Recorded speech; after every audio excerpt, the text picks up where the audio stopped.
Hi, everyone. Welcome to another episode of the AI Spy. On the last episode of the AI Spy, we had James McDowell. James McDowell is the executive director of Cybercrime Research Institute. James and I, we were talking about AI and how AI is changing human behavior.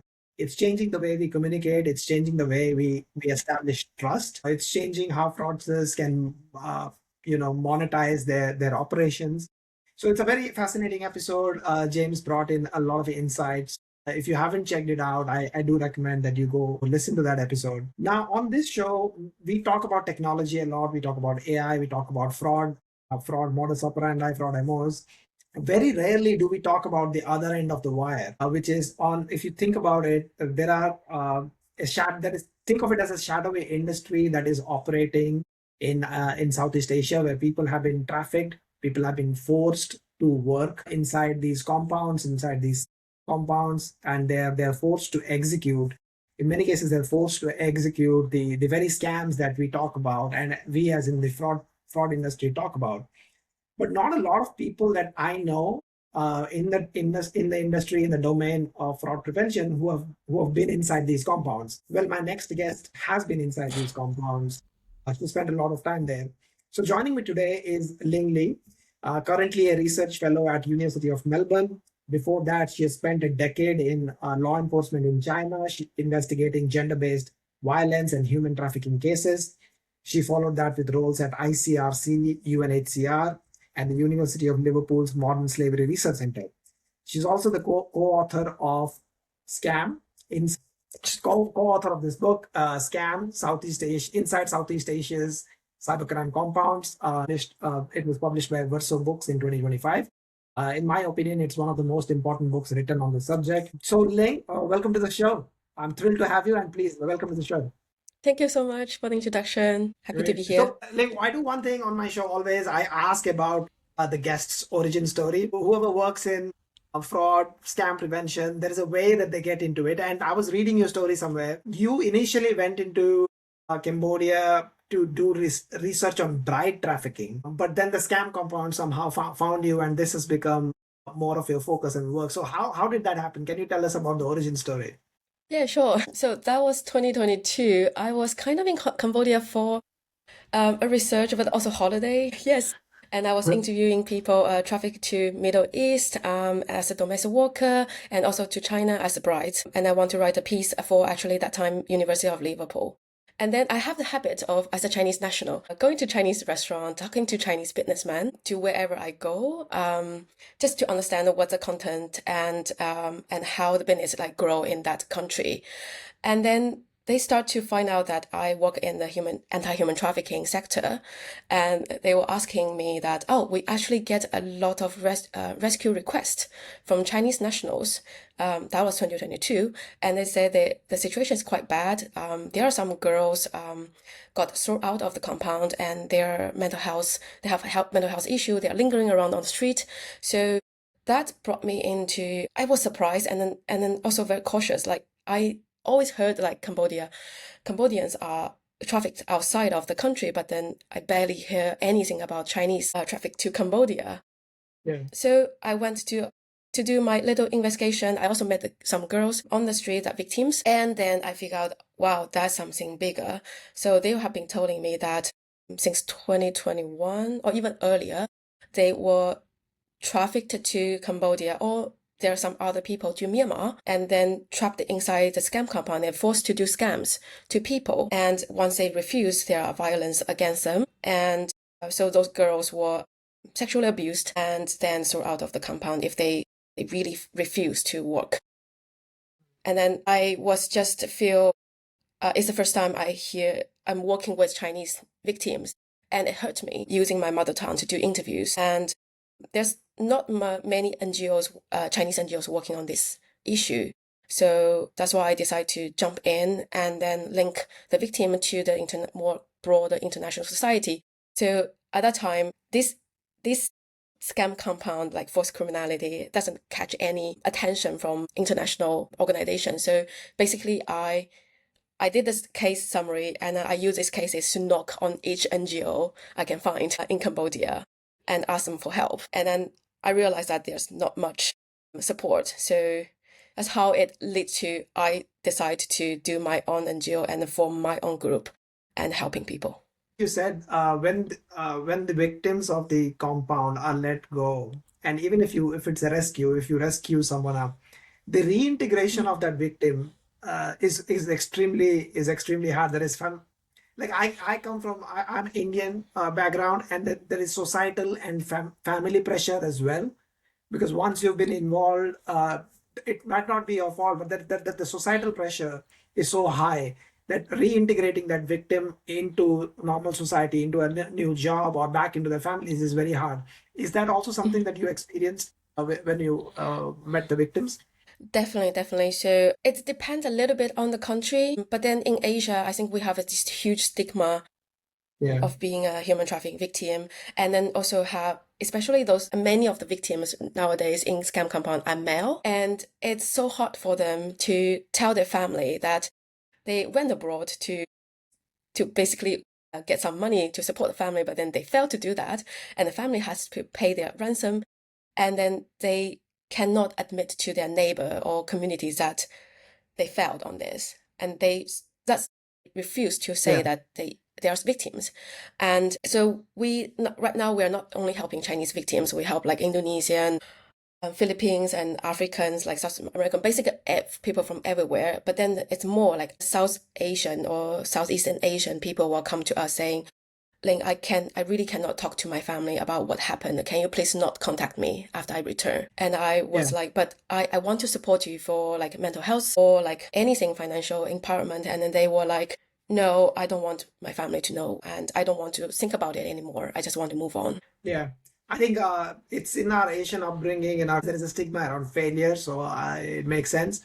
You mentioned something about the victims. We'll talk later about the book, but in the book you mentioned something that the victims in these scam compounds don't fit the typical definition of a victim, because these are mostly able-bodied men, South Asian or Southeast Asian men, and the Western definition of a victim. These people don't fit the Western definition of a victim. We'll talk about the book a little later, but that was one of the interesting nuggets that when I was reading it, I wrote it down, that we have such a very clear definition of what a victim looks like, and when we look at these people or think of these people, we don't think of them as victims. But I am digressing. So coming back, I wanted to ask you your background, right? You've worked in so many different disciplines. You worked in law enforcement as an investigator.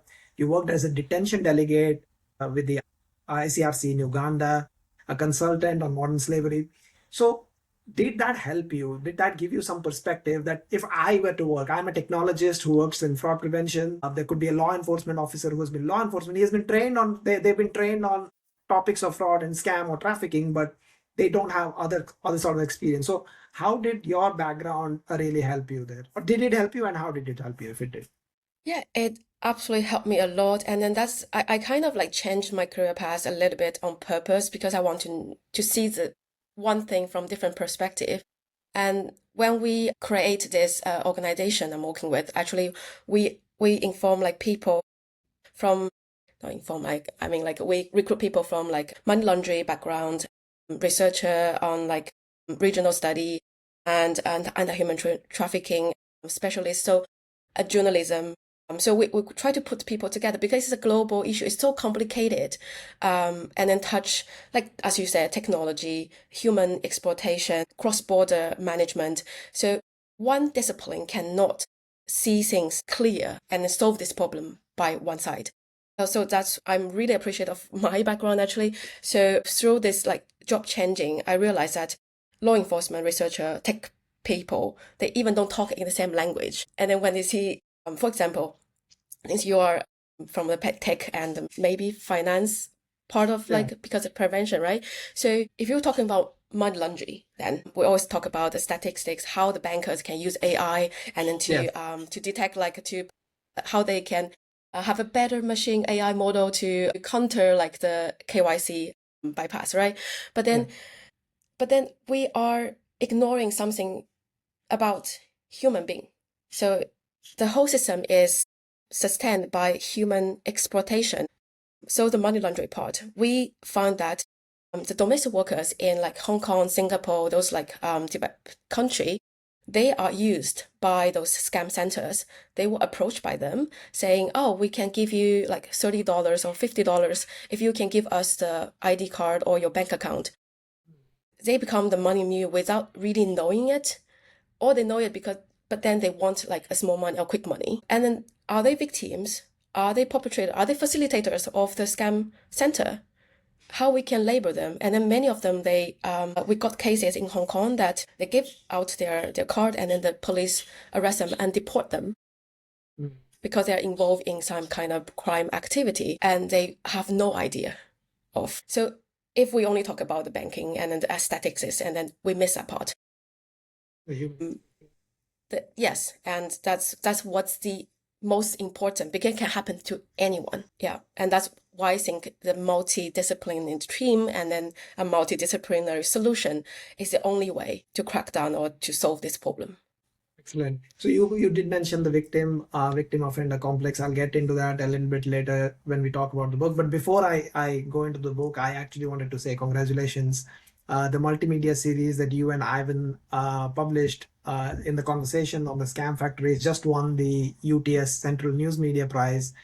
This was judged the best piece of journalism in Australia in 2025. This is not a research award. This is a journalism award. And you guys beat ABC, SBS, some of the larger outlets, some of the best outlets in the country. So incredibly prestigious award. I wanted to extend my congratulations to you and also to Ivan and the team that must have supported you. Yeah. So thank you. Now let's get to the book. Okay. A lot of this research has led into this book. I actually thoroughly enjoyed your book, and you will not believe me. I was on a vacation in the month of February. I was on a beach vacation on the month of February, and I actually carried this book. And I was on the beach. I was reading this book. It's a fascinating. Not a book for beach. It's not a book for beach. I'm sorry to ruin your holiday time. That texted me saying, "Are you sure you're on vacation? Is this the book you're reading on the beach?" Now, this book it's a fantastic read, but it clearly shows that you guys are researchers. That because it brings out all the insights that you expect out of a research paper, but it reads like a book. So one of the things, before I go into the victim offender complex, what I wanted to ask you is you trace the lineage, you trace the evolution of the modern scam centers all the way back to 1990s Taiwan, which I thought it was very interesting. So can you talk a little bit about that? For people who have not read the book, I think they'll find this very interesting. Yeah, I know the scam things are quite popular right now, but then we have to go back to nearly 30 years. So, I mean, this industry, at least in Southeast Asia, didn't start in Southeast Asia. It actually has its root in Taiwan in the late 1990s. And that's when some of the early online fraud techniques were first developed. So like phone scams, lottery fraud, fake price schemes, which often uses like access to the phone numbers, personal data, and fake bank accounts at that time to target victim remotely. And then by the early 2000s, as law enforcement in Taiwan became like stricter, so many of these groups shifted their operations to mainland China. And since there's a language similarity on the province of Fujian in China, and so that province, especially the county of Anxi, become infamous as scam towns. They run like large-scale phone and online fraud network, and but at that time they were often like family-based operations. So they pay workers commissions to lure victims into fake lotteries or government scams. So impersonate. Yeah. So a government officer impersonate scam actually happened from that time. And again, as the Chinese government ramped up like the enforcement, so this operation needed to somewhere to go. That's how and when Southeast Asia came into play. It started around, so places like Cambodia, the Philippines, Myanmar, and Laos offer like weaker regulation, let's say, like so local protection and existing infrastructure from online gambling operation. And that's why we see the online gambling and online scam always like come side by side. Many of the same criminal groups simply like just transplanted their method into the new setting. And since then, we've seen like the scam compound evolve into large militarized operation with a complex organized structure. So they start recruiting people from this multiple continent, because during that time, this online gambling and online scam operation, and until now, actually, Timor-Leste is a new territory. So they offer really good protection. There's no crackdown during those years. So the whole industry boomed, and they start recruiting people from multiple continents. At the beginning, Chinese speaking. So I'm talking about Chinese and Taiwanese Chinese, Malay Chinese, Indonesian Chinese. But right now, like, it's more like global issue. And so, I mean, like, my point is, in many ways, it's highly mobile, extremely adaptable industry that has shifted rapidly in response to law enforcement crackdowns. And that's why when people ask me, like, do you think this Cambodian crackdown will finish or terminate this? My answer is always no, absolutely no. They're going to move to somewhere else. When you were describing the scam town in China, the infamous scam town that evolved, in India, I can there are similar. I mean, the playbook and the way the things are developing. It's just later. It was much recent. It was in the late, like in the last 5 years or 7 years maybe. But there are similar towns that have the entire economy of that town. The youth of that town is engaged in working for scams. So they will call you lottery scams, government impersonation. There's something now very popular now called digital arrests, where they will impersonate a police officer and say that we are creating a digital arrest. So very similar playbook, very similar story, but it's just being replicated in a different part of the.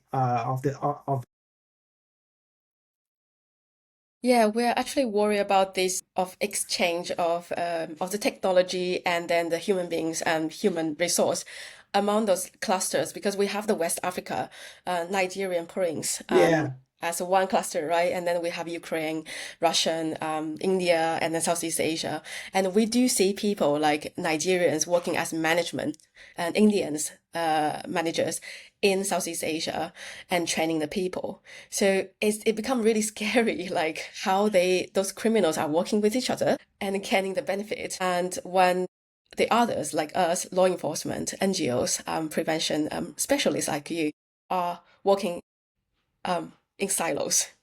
So yeah, that's something I'm really worried. Yeah. Yeah. The victim offender complex, the overlap, and you talk about it also in the book. It's not a concept that you or I think it's an older concept that's been around for many years, but it's very clearly visible when we are talking about scam commerce. That overlap is very, very clearly visible. So not a lot of people think about it that way. I feel like everybody should. So the victim offender overlaps quite simply is, the way I understand is that it's not clear. Like the example you gave, the daily laborers who have been tricked into giving their identity away or have been incentivized by small money because they're obviously economically challenged, and for small money they are giving away their identity, their accounts, so that they can work as money mules. So in the same way, they're victim, but also they're helping commit a crime, so they are also an offender. So how should law enforcement or a fraud practitioner approach this? Okay, so before I answer the question, I would like to yes, I think the overlap concept is quite very, very important. So I wanted to make clear how it looks like in the scam compound, how they sit inside. So we have a spectrum of the victims or criminals. So on the very extreme, so we have the criminal, pure fugitives, and then they are organizing all this crime. That's quite clear. We don't talk about them. And then another extreme end is victim, have absolutely know nothing, maybe minor female, as like fit into the ideal victimhood, and then lured into the compound. We do have these cases, know nothing, come to Cambodia and got kidnapped into the compound, and then refused to work and got beaten, got sexual assault, and even some people died due to the fight back. So that's the extreme victim. So in the middle, there are two types. So the first type is criminal turn victim. So there are the ones. So we got cases. I just use cases to make it simple. So we got this guy. He knows that he is going to Myanmar to smuggle some jade back to China. So at the beginning, he knows that he's doing something illegal. Yeah. But then once he arrived there, it's actually not jade waiting for him. It's a scam center. So he was like kidnapped into the center, and then he has to like do the scam. And then when we in contact with him, I said, do you want us to report to the Chinese police for that? And he was like, I'm not sure, because he thinks he is a criminal. Yeah. He doesn't want to be punished by illegal cross-border. But then later he actually agreed with us and saying, okay, he was beaten and he almost to death and he's in hospital. Can we help? He's willing to be in jail in China than stay in the scam center. So that's one type, criminal turn. And then there are some people, maybe they already know that they are going to do scam, but then the working environment is not as what they see, and then the violence too extreme. So they also ask for help. And then there are victim turn criminal. So they are victim of human trafficking. They know nothing. They come for vacation. They come for legitimate work, but then end up in scam center. And then they were locked in the dark room and saying, if you don't comply, and we will beat you, starve you to death. So they start to say yes, and then they did the scam just for survival. Even some worst case is happened a lot to Indonesian, saying that if you want to get out of the scam compound, you have to recruit like 5 people for me. So they become human trafficker and prosecuted actually when they go back home. So when we see those ones in the middle, and also for money laundering people, like we got Thai cases, they were lured into Cambodia and beaten to give out their identities and bank, and because they can use their face to bypass the KYC. So they are also, some of them, prosecuted as money mule in Thailand.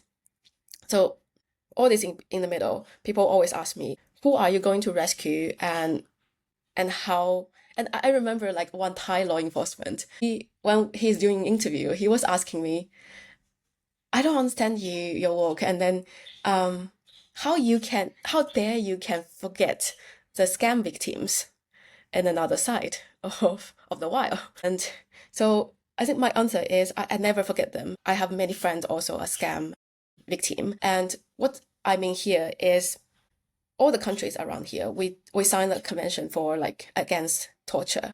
So anything against torture and anything against humanity, we need to stop it, whether it happened in the criminal setting or not. So, but then we are also getting the evidence from the victim. If they did commit crime, did trafficking other people into the compound, and that part we give to the law enforcement, and law enforcement do the punishment according to the crime they are doing. But then it doesn't mean they should be left in the scam compound and die.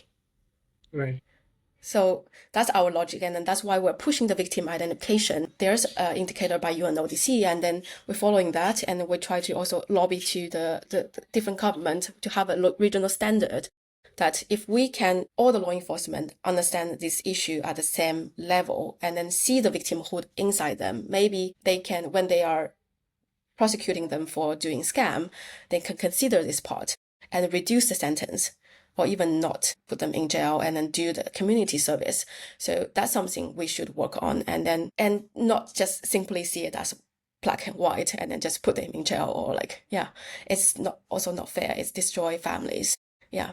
And then the bad thing about pushing them, seeing them as a black and white thing is, so now there are victims inside the compound, but then they do not dare to get out, because they said, if we go back to Indonesia, go back to China, I will be persecuted. So yes, and then they decide to become criminal, and so we are pushing the normal people to the other side, and we shouldn't. Which that's something that is against my value. Yeah, no, absolutely. So the fear of prosecution is letting people stay in the compounds to some extent, and that's the chain we need to break. The book was published in 2025. We are recording this in April of 2026. In the year since you published, and you said you've been there, you've been doing this for almost 4 years, 5 years now. How have you seen noticeable change? There is a lot of international media attention around these compounds. So have you seen any change for the positive? I mean, so first, the book is actually finished by 2020, end of 2023.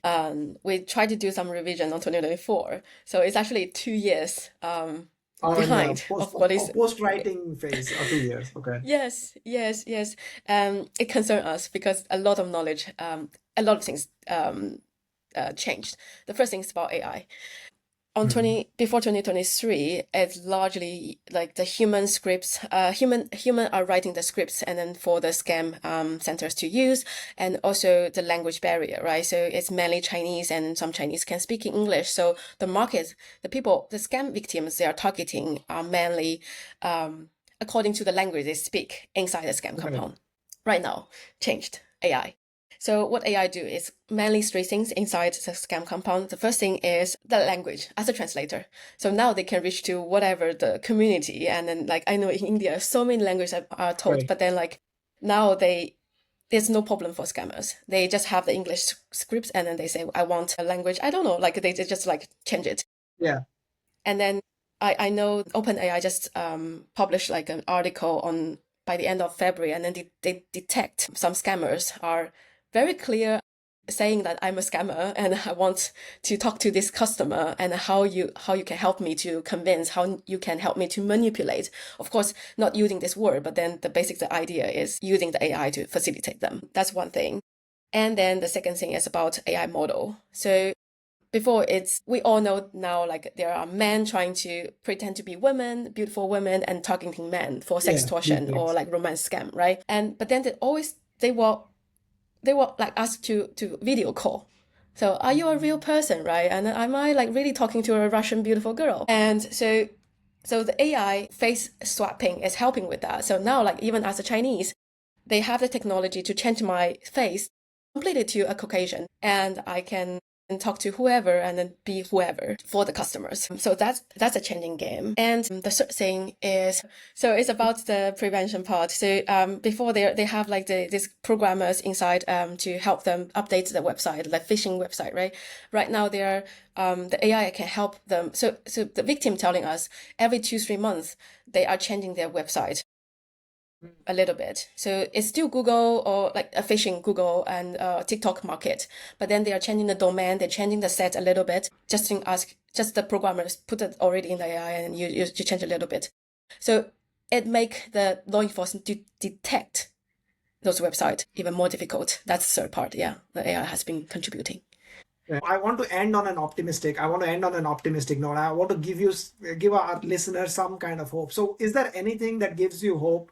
It could be a policy change, it could be technology, it could be collaboration, it could be a survivor story, anything that makes you feel that this industry can actually be controlled, pushed back, and dismantled. There are definitely more cooperation among all the different stakeholders. And right now I can see like this year, when we have the conference, and it's not only the tech people or the finance service providers, they invite NGOs, law enforcement survivors themselves to talk in the conference, and then so we can have the better idea of how to counter it. So like the UNODC just launched a prevention campaign with Meta. I'm not saying Meta is like doing great job, but I can give them some credit because they try to show up in every conference about the scam and then try to do something for the prevention. We need other technology companies to come forward like them, and like TikTok, and they become the top list of the app the human traffickers are using to lure victims. They need to take their social responsibilities. But then I'm really happy, like, the OpenAI is talking, Google, Match Group, they all come to the scam forum in Vienna last month. So yes, we are trying to move fast, and some little hope too is about Singapore. So after 8 years, I think, or 10 years fighting against scam, finally they got the scam case job done just by awareness rising and working with different partners. So there's hope. Yes. Yes, I think Singapore is brilliant.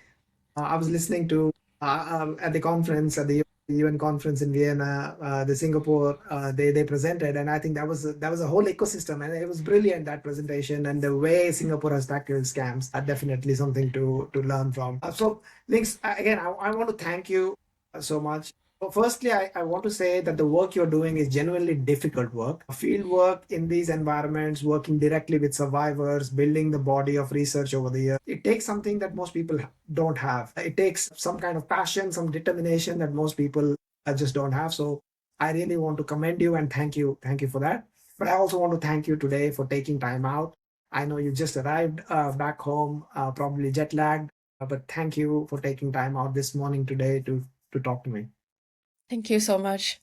Thank you. Can I just raise one thing before I go? Yeah, please. Yes. I just want to drag people back to the human part of the issue. So right now there's a crackdown, and I know there's international media are talking about it, but then they're talking about the politics, and then they talk about how the criminal kingpins were like get arrested, and then the numbers of the deportations. But then since January until now, we have thousands of people escaped from the scam compound, sleeping on the street. They do not have food, shelter.